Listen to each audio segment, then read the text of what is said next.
देश में सबसे बेहतर मैनेज स्टेट्स जो हैं उनमें से एक है गुजरात। और गुजरात में हाल ही में जो नैनो का प्रोजेक्ट उनके हाथ लगा है, उसको लेकर गुजरात में बेहद खुशी का माहौल है। हमारे साथ मुख्यमंत्री नरेंद्र मोदी हैं। मोदी जी, एक तो आपको बहुत बधाई हो, धन्यवाद। दूसरा ये कि आखिर कहा जाता है कि आपने नैनो को लेकर क्यों कर दिया है। मैं नहीं मानता हूं कि ये कोई ऐसा कुछ पाना लेना बनने वाली घटना थी जिसके कारण कुछ शब्द उसको शूट करता है। लेकिन ये आनंद की बात है कि नैनो जहां जानी चाहिए थी वहां सही जगह पर पहुंच चुकी है और इसलिए वो बहुत ही जल्द हिंदुस्तान की सड़कों पर भी पहुंच जाएगी। अगर आप नैनो की पूरे प्रोजेक्ट को देखें तो किस तरह गुजरात को फायदा होगा इस पूरे प्रोजेक्ट पर। इसको गुजरात के फायदे से मत जोड़िए। जब पश्चिम बंगाल में यह घटना घटी तो मैंने टाटा ग्रुप को कहा था, एक हिंदुस्तानी के नाते मेरा मन करता है ये कार वहीं बने और दुनिया में जाए, तभी एक मैसेज जाएगा और वो स्थिति पैदा करनी चाहिए। क्योंकि जब मैंने ये सुना कि दुनिया के अनेक देशों ने टाटा को निमंत्रित किया है, तब मेरा मन करता था हिंदुस्तान को बहुत बड़ा नुकसान होगा।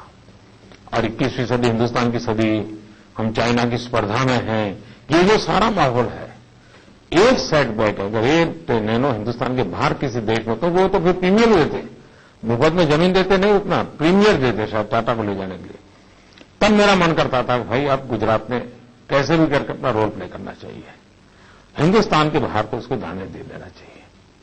और अच्छा हुआ श्रीमान रतन टाटा जी, वैसे भी टाटा परिवार ने कि देश सेवा तो 100 साल से जानी मानी है, तो उन्होंने वही निर्णय किया जो देश की शोभा बढ़ाता है और हिंदुस्तान में ही नैनो रखा। और अच्छा हुआ हमें गुजरात में सेवा करने का अवसर मिला। एक चीज और जो नैनो के संदर्भ में खासतौर से जिस तरह से उसका पीछे का इतिहास रहा है कि वेस्ट बंगाल में, पश्चिम बंगाल में नैनो को लेकर कितनी कंट्रोवर्सी रही।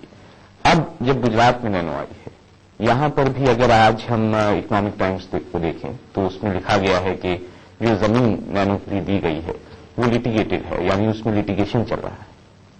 अच्छा होता पिछले एक सप्ताह से उस इलाके के किसानों के जो बयान आए हैं उसको आपने पढ़ लिया होता।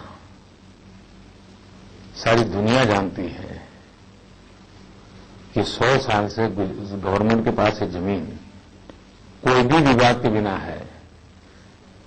अब क्योंकि पश्चिम बंगाल में एक इश्यू था तो वो इश्यू यहां पर भी नजर लाने के लिए चर्चाएं चलाना, कुछ दिन चलती रहेगी, चर्चाएं का काम करेगी, नैनो का काम करेगी। कहा जा रहा है जो स्पेसिफिक जो रिपोर्ट है, अगर मैं उसे कोट करूं तो उसमें कहा गया कि वाघेला फैमिली कोई है जिसमें जो फैमिली जो है उसने उस जमीन को लीज पे दिया था, उसके बाद 99 साल की लीज थी। अब ये हाईकोर्ट में मामला चल रहा है। देखिए भैया, सरकार पूरी जानकारी के बिना कभी कोई कदम मेरे यहां उठाती नहीं है। और ये जमीन यूनिवर्सिटी के पास थी, जिस यूनिवर्सिटी ने, राज्य सरकार ने उतनी ही दूसरी जमीन देने का निर्णय कर लिया है। तो यूनिवर्सिटी की जमीन थी, ये सही है। और यूनिवर्सिटी के लिए और उनकी आज जो यूनिवर्सिटी का कैंपस है उससे निकट जमीन, अच्छी जमीन देने की दिशा में हमने निर्णय किया है। और इसलिए जमीन में कोई इश्यू ही नहीं है। अगर आप बिल्कुल करके इश्यू बनाना ही चाहते हो तो भी अब नैनो बाहर जाने का कोई प्रयास करता होगा, अब नहीं होगा। खासतौर से जब इस तरह के इश्यूज आते हैं, जब जैसे आप गुजरात में नैनो का प्लांट लगेगा, तो ये बहुत बार बात की जाती है कि मोदी मॉडल ऑफ डेवलपमेंट, ये कहा जाता है। आखिर है क्या Modi model of development? Gujarat ने सुराज्य पर ध्यान केंद्रित किया है, गुड गवर्नेंस पर ध्यान केंद्रित किया है। और जब हम गुड गवर्नेंस में हमारा वैविध्य है वो है, एक हम पॉलिसी ड्रिवन स्टेट है और नीतियां बनाते पहले हम उसको इंटरनेट पर ओपन करते हैं, सीक्रेट नहीं रखते। वो नीतियों में कुछ कमी है, गलती है, वो हम जनता जनार्दन को उसका अपना ओपिनियन देने के लिए दे देते हैं। देश में कोई नहीं करता है, हम करते हैं।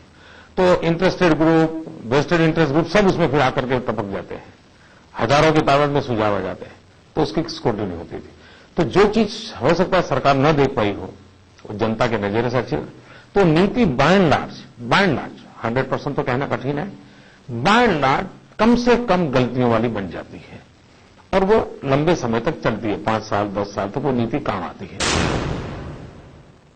तो ये जो मॉडल है आपका, जिसमें ट्रांसपेरेंसी है, जिसमें लोगों की भागीदारी है, जिसमें ये है कि करप्शन के लिए जगह नहीं है, क्या आप सिर्फ गुजरात तक इसे सीमित रखना चाहते हैं? क्या मोदी ये नहीं चाहते कि पूरे देश में एक मॉडल इस तरह का बने? और अगर ऐसा है तो क्या मोदी एक समय पर, जब भी समय होगा, तो क्या वो देश की बागडोर अपने हाथ में नहीं लेना चाहेंगे? आवश्यकता है कि जो राज्यों में अच्छाइयां हो रही है उन सबको इकट्ठा करके दिल्ली ने उन अच्छाइयों के साथ अपना तालमेल बिठाना चाहिए। सरकार कोई भी हो, उसमें कोई मध्यमबुद्धि वहां जाने की जरूरत नहीं है। जो भी वहां बैठे हो वो अच्छाइयों के साथ तालमेल बिठाएं, तो धीरे धीरे करके स्थितियां बदली जा सकती हैं। मोदी जी या फिर इसलिए ये कहना नहीं चाहते क्योंकि इस तरह की बात करने पर कई बार पार्टी में प्रॉब्लम हो जाती? कई मुख्यमंत्री ऐसे हैं जिनको कल के प्राइम मिनिस्टर के रूप में चर्चा शुरू कर दी गई है। Chandrababu next prime minister, Sharad Pawar next prime minister, Narayan Dutt Tiwari next prime minister, Jyoti Basu next prime minister. मुख्यमंत्रियों को ऐसी हवा भर देते हैं, पता नहीं लोग कि वो बेचारे कि राजनीतिक कारकिर्दी इतनी बर्बाद हो जाती, वो कहीं का नहीं रहता। पीएम तो छोड़ो, मुख्यमंत्री भी नहीं रहता। ये हाल कर देते हैं आप लोग। भगवान की खातिर अगर सचमुच में आपका नरेंद्र मोदी के प्रति प्रेम है तो मुझे बलि चढ़ाने का ये रास्ता मत पकड़ो, ये रास्ता छोड़ दो। मैं गुजरात में अगर कुछ कमियां हैं तो मेरे ध्यान में लाओ, ताकि मैं अच्छा काम करूं और गुजरात की अच्छी सेवा करूं। एक महत्वपूर्ण चीज देखें तो वो आतंकवाद पर आपने हाल ही में काफी बातें भी की। आतंकवाद पर बातें नहीं की भैया, काम किया है। मोदी जी काम भी किया। आप जो भी काम करते हैं वो जब तक आप बताएंगे नहीं तब तक शायद लोगों तक नहीं पहुंच पाता। उसमें एक खास बात ये रही कि इंडियन मुजाहिदीन जो खास तौर से एक्टिव रहा इस बीच में, उसने जो भी आतंकवादी घटनाएं की, जहां पर भी आतंकवादी घटनाओं को अंजाम दिया, उसके बाद उसने एक ईमेल भेजा जिसमें वो बार बार ये कहता रहा, उसके लोग बार बार ये कहते रहे कि वो गुजरात की 2002 की घटनाओं की का बदला ले रहे। कहीं आपको लगता है गुजरात की 2002 की घटनाएं इन सब अटैक्स के लिए जिम्मेदार थी? देखिए, मैं मीडिया के मित्रों को कहता हूं, एक इंडियन मुजाहिदीन के सब लीडर्स में ऐसा नहीं है। इस प्रकार से देश को गुमराह करने के पाप इंडियन मुजाहिदीन के दो मेरे पास हैं, उन दोनों में इसका ऐसा पाप हम न करें। दूसरा, हिंदुस्तान में पंजाब के अंदर आतंकवाद था, हिंदू कश्मीर में आतंकवाद था, मुंबई के अंदर बम ब्लास्ट हुए थे। कहां गोधरा था भाई? इस देश में 1000 बम की घटनाएं हैं गोधरा से पहले। तो आप ऐसे सिंप्लीफिकेशन करके क्या आतंकवादियों को मदद करना चाहते हैं? क्या आतंकवादियों के जो तर्क हैं उस तर्क को सुरक्षित करना चाहते हैं? इससे बड़ा देश की मानवतावादी ताकतों का नुकसान कोई नहीं हो सकता है। अगर आतंकवाद के खिलाफ लड़ना है तो आतंकवादियों के इरादों के अनुकूल भाषा बोलना इस देश में हर किसी को बंद करना पड़ेगा। चाहे मीडिया हो, न्यायपालिका हो, राजनेता हो, राजनीतिक दल हो, सरकारें हो, एनजीओ हो, सामान्य नागरिक हो, हम सब ने आतंकवाद को युद्ध की तरह ही उसके साथ लड़ाई लड़नी पड़ेगी। क्या आप ये बोलना चाहते हैं कि किसी घटना के बाद उसे एनालाइज करना, उस घटना क्यों घटना हुई या क्या कमियां रह गई घटना के बाद, क्या उसे एनालाइज इन हाउस सारी व्यवस्था होनी चाहिए, लेकिन ऐसा कुछ नहीं करना चाहिए जो आतंकवादियों को गलत सिग्नल दे। और भारत में डेमोक्रेटिक व्यवस्था है, इन हाउस सारी व्यवस्था हो सकती है। आतंकवादी क्यों बन रहे हैं, क्या इन कारणों को भी एनालाइज करना बुरी बात? हमारे देश में रूट कॉज थियरी कब की खत्म हो चुकी है। ये रूट कॉज थियरी के नाम पे जो आतंकवाद की चर्चाएं करने वाले, आतंकवादियों का बचाव करने वाला एक टोली है जो इंटेलेक्चुअल वर्ग में अपने आप को आतंकवादियों का रक्षण करने का एक मुखौटा है।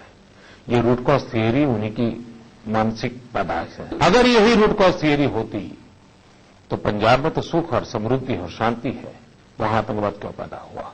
अगर यही रूट कॉज थियरी होती तो इन दिनों आतंकवाद में पढ़े लिखे नौजवान क्यों जा